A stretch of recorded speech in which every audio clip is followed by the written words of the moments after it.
નમસ્કાર, પાંચના પંચ સાથે હું છું આપની સાથે ડોક્ટર મહેન્દ્ર જાદવ। વાત કરીએ સમાચારની તો મહત્વના સમાચાર સામે આવી રહ્યા છે, જ્યાં દક્ષિણ ગુજરાતમાં આગાહી મુજબ વરસાદી માહોલ। તો મહત્વના સમાચાર સામે આવી રહ્યા છે, જ્યાં દક્ષિણ ગુજરાતમાં આગાહી મુજબ વરસાદી માહોલ।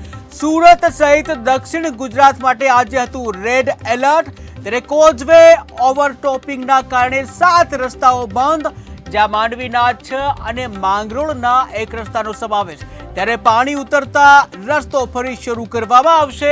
ત્યારે સૌથી વધુ વરસાદ ઉમરપાડામાં નોંધાયો છે, જ્યાં ઉકાઈમાં 79,000 ક્યુસેક પાણીની આવક થઈ છે। ત્યારે 15,000 ક્યુસેક પાણી તાપીમાં છોડવામાં આવ્યું। તો મહત્વના સમાચાર સામે આવી રહ્યા છે સુરતથી, કે જ્યાં સુરત સહિત દક્ષિણ ગુજરાતમાં આજે રેડ એલર્ટ આપવામાં આવ્યું હતું। ત્યારે કોઝવે ઓવરટોપિંગના કારણે 7 રસ્તાઓ બંધ કરવામાં આવ્યા, જ્યાં માંડવીના 6 અને માંગરોળના 1 રસ્તાનો સમાવેશ થાય છે। ત્યારે પાણી ઉતરતા રસ્તો ફરી શરૂ કરવામાં આવશે। જ્યાં સૌથી વધુ વરસાદ ઉમરપાડામાં નોંધાયો છે। આ સાથે જ ઉકાઈમાં 79,000 ક્યુસેક પાણીની આવક થઈ છે, જ્યાં 15,000 ક્યુસેક પાણી તાપીમાં છોડવામાં આવ્યું છે, કે જ્યાં રાજ્યમાં હવામાન વિભાગની આગાહી પ્રમાણે વરસાદ ખાબક્યો છે। ત્યારે છેલ્લા 3 દિવસથી સુરતમાં જે વરસાદ ખાબક્યો હતો, જ્યાં આજે પણ રેડ એલર્ટ જાહેર કરવામાં આવ્યું હતું। દક્ષિણ ગુજરાત જે કહી શકાય કે આગાહી મુજબ વરસાદનો માહોલ જોવા મળ્યો હતો, ત્યારે સુરત સહિત દક્ષિણ ગુજરાતમાં આજે રેડ એલર્ટ આપવામાં આવ્યું હતું, અને જેને કારણે કોઝવે ઓવરટોપિંગના કારણે 7 રસ્તાઓ છે, 7 રસ્તાઓને બંધ કરવામાં આવ્યા। માંડવીના 6 રસ્તા અને માંગરોળના 1 રસ્તા, એમ કુલ 7 રસ્તાઓ બંધ કરવામાં આવ્યા છે। ત્યારે પાણી ઉતરતા રસ્તો છે ફરી શરૂ કરવામાં આવશે।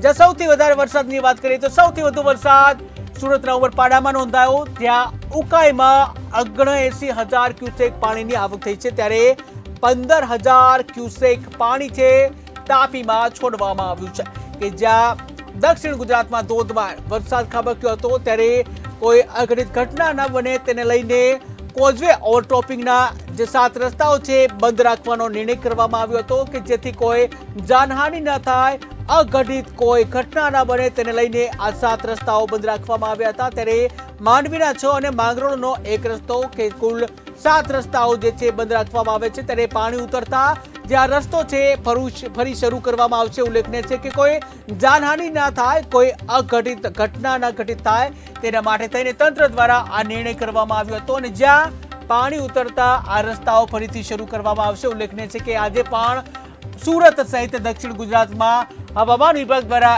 રેડ એલર્ટ જાહેર કરવામાં આવ્યું હતું। ત્યારે જે સૌથી વધારે વરસાદની વાત કરીએ તો ઉમરપાડામાં સૌથી વધારે વરસાદ નોંધાયો હતો, અને જ્યાં સૌથી વધારે વરસાદ નોંધાતા ઉકાઈ ડેમમાં 79,000 ક્યુસેક પાણીની આવક થઈ છે। ત્યારે 15,000 ક્યુસેક પાણી તાપીમાં છોડવામાં આવ્યું। ગઈકાલે એટલે કે 27મી સપ્ટેમ્બરના રોજ આપણા દક્ષિણ ગુજરાતની અંદર અને ખાસ કરીને સુરત માટે રેડ એલર્ટ જાહેર કરવામાં આવ્યું હતું, એટલે કે ભારેથી અતિભારે વરસાદ છૂટાછવાયા સ્થળે પડવાની શક્યતા હતી। જ્યારે આજની તારીખે જોઈએ છે તો છૂટાછવાયા સ્થળોએ ભારે વરસાદ એટલે કે યલો એલર્ટ આપવામાં આવ્યું છે। અને ગઈકાલની સ્થિતિ જોઈએ તો આપણા સમગ્ર સુરત જિલ્લાની અંદર 43.3 mm સરેરાશ વરસાદ પડેલો હતો, જે પૈકી આપણા ઉમરપાડા તાલુકામાં 117 mm વરસાદ પડેલ છે, નોંધપાત્ર છે। જ્યારે અન્ય તાલુકાની અંદર સરેરાશ વરસાદ છે। આજે 12 વાગ્યા સુધીનો વરસાદની ગણતરી કરીએ છીએ તો આપણો સરેરાશ વરસાદ 11.2 mm છે। તેમાં ઓલપાડની અંદર 12 વાગ્યા સુધીમાં 44 mm વરસાદ પડેલ છે, જ્યારે સુરત શહેરની અંદર 26 mm વરસાદ હાલ પડી રહેલ છે।